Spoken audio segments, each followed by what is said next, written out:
Hello বন্ধুরা, তোমরা সবাই কেমন আছো? আশা করছি সবাই খুব ভালো আছো। তো চিকেনের আবার আরেকটা ডিশ নিয়ে আমি হাজির হয়ে পড়েছি।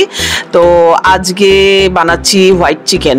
তো এটাকে হোয়াইট চিকেন, চিকেন কোরমা, কড়াই চিকেন সবই বলতে পারো। তো দেখো, কড়াইতে সাদা তেল দিয়ে তার মধ্যে দারচিনি, এলাচ, লবঙ্গ আর কাজু বাদাম দিয়ে এবার একটু ভেজে নিচ্ছি আগে।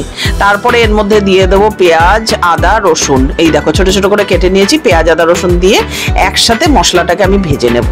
তো ভেজে নেব মানে একেবারে যে পুরো ভাজবো তা না। তো দেখতে থাকো কিরকম ভাজাটা করছি, হালকা হালকা ব্রাউন হবে।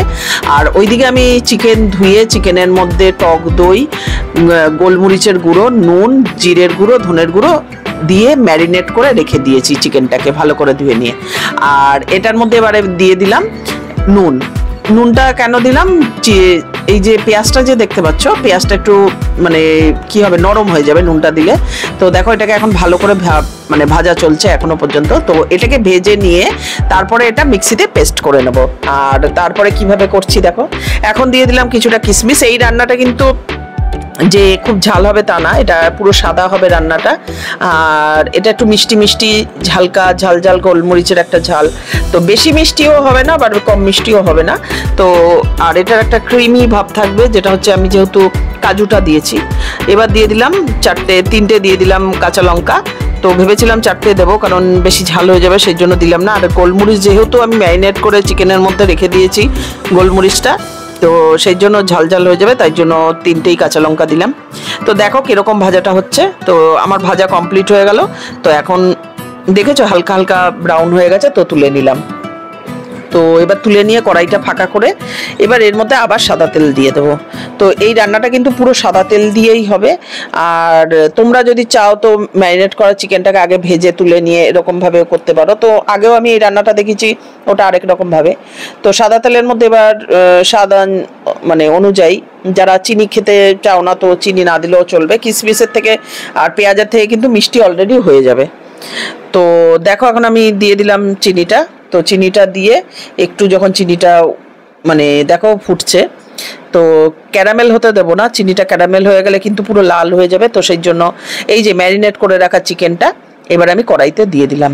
এই ম্যারিনেটে তোমাদের বলে দিলাম কি কি দিয়ে করবে: দই, গোলমরিচ, জিরের গুঁড়ো, আর হচ্ছে ধনের গুঁড়ো আর নুন। হলুদ পড়বে না, লঙ্কার গুঁড়ো পড়বে না। এটা যেহেতু হোয়াইট চিকেন বা কড়াই চিকেন যা বলতে পারো। তো কড়াই চিকেন হলে এর মধ্যে আমি একটু, তোমরা যদি চাও এর মধ্যে কড়াইশুঁটিও দিতে পারো। তো দেখো, এখন আমি চিকেনটাকে দিয়ে ভালো করে নেড়ে নিচ্ছি। তো ভালো করে নেড়ে নেওয়া মানে এখানে চিকেনের যে দইয়ের যে জলটা, ওই জলের মধ্যেই কিন্তু সেদ্ধ হচ্ছে। আমার এই রান্নার রেসিপিগুলো তোমাদের কীরকম লাগছে তোমরা তো কমেন্ট করছো। আর এই দেখো, এখন যে বেটে রেখে এই যে ভাজা মশলাটা যেটা দেখালাম, পেঁয়াজ, কাজু, কিশমিশ, ওটা এখন পেস্ট নিয়ে এসে তোমাদের দেখালাম। তো সেটাই কিন্তু চিকেনের মধ্যে এখন দিয়ে এবার ধুয়ে জলটা দিয়ে দেবো। মানে যে মিক্সারের যে বাটিটা আছে, তো সেই বাটিটা এখন ধুয়ে জলটা দিয়ে দেবো। আর কিন্তু জল দেব না, ব্যাস। এবার এটাই কষাতে থাকবো কষিয়ে কষিয়ে সিম করব, একবার বাড়াবো। এই যে এই দেখো জলটা ধুয়ে এবার দিয়ে দিচ্ছি। তো যেটা বলছিলাম তোমাদেরকে, যাদের ভালো লাগছে তারা কমেন্ট করছো আমার এই রেসিপিগুলো দেখে, তো তাদের অসংখ্য ধন্যবাদ। আর যারা আমার ভিডিওগুলো শেয়ার করছো তাদেরকেও অসংখ্য ধন্যবাদ। তো আমার ভিডিওগুলো বেশি বেশি করে শেয়ার করো। আমার একটা ইউটিউব চ্যানেল আছে, জলিস কিচেন অ্যান্ড ব্লগিং নামে। তো যারা এখনো পর্যন্ত সাবস্ক্রাইব করোনি অবশ্যই কিন্তু আমার ইউটিউব চ্যানেলটা সাবস্ক্রাইব করে দিও। আমার এই প্রোফাইলটা যারা এখনো ফলো করোনি অবশ্যই ফলো করে দিও। কমেন্ট করে জানিও তোমরা আর কি কি রান্না দেখতে চাও। তো তোমরা তো কমেন্ট করো না কে কিরকম। আমি আমার মতন যেরকম রান্না করি ডেলি, তো সেই সব রান্নাই কিন্তু তোমাদের সাথে শেয়ার করি। তো আমার যে এরকম ব্যাপার না যে চ্যানেলের জন্য আলাদা করে রান্না করতে হবে। তো আমরা যেগুলো খাই তো সেইগুলোই কিন্তু রান্নাবান্নাগুলো তোমাদের কাছে শেয়ার করি, দেখাই।